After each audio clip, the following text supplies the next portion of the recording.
و همین قرآنی که در نزد من است و در خاندان شما هست که امروز شما حرف او را خوانده نمیتوانین، اینها طلب شفاعت از پروردگار میکردند.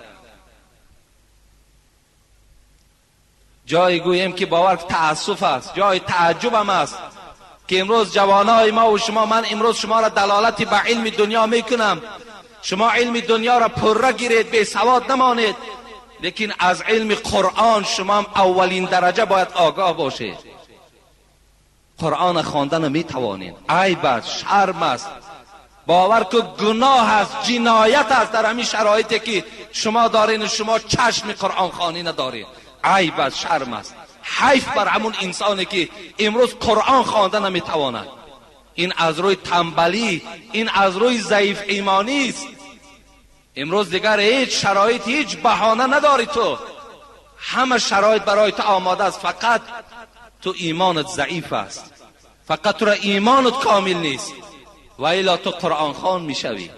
و الا این قرآنی که در هر حرفش پروردگار میگوید من قرأ حرفا من القرآن فله حسنه. ای انسان، در دنیا برای پول جمع کردن حرکت داری، برای مال دنیا را جمع کردن وقت داری.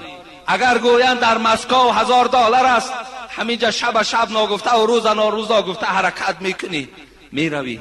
لیکن برای نیکی که پروردگار گفته ایستاده است، ای انسان، تو یک حرف این کلام، حرف این یک کتاب آسمانی را، یک حرف را بخوان، من قرأ حرفا من القرآن فله حسنه، من برای تو ای بنده حسنات میدهم، من برای تو پاداش میدهم، من برای تو فیض و کشایش و برکات میدهم. یک حرف را بخوان، یک الف بگو، من برای تو برکات میدهم. فله حسنه. الله میگوید یک حسنات نمیدهم، الحسنه بعشرة امثالها. یک حرف الف بگو 10 ثواب میدهم، 10 ثواب. ولا اقول الف لام میم حرف بل الف حرف لام حرف میم حرف. گفتم وقتی تو قرآن میکشایی، اولین آیتی که میخوانی از الف لام سر میشد، الف لام میم ذالک الکتاب لا ریب فیه هدی للمتقین. وقتی تو شروع میکنی همون الف لام میم 30 ثواب برای تو میدهم، 30 ثواب. به قدر این ثواب ها روز قیامت شما میرسید.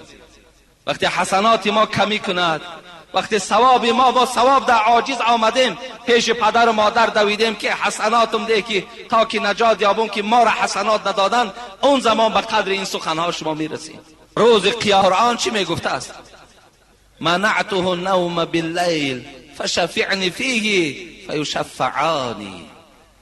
قرآن میگفته است پروردگارا، این بنده قرآن خوانی تو وقتی شب میخواست که پیش از خواب کردنش مرا کشاد و خوان، 1 ساعت و 2 ساعتی از خواب شبش در بالای من گذرانید.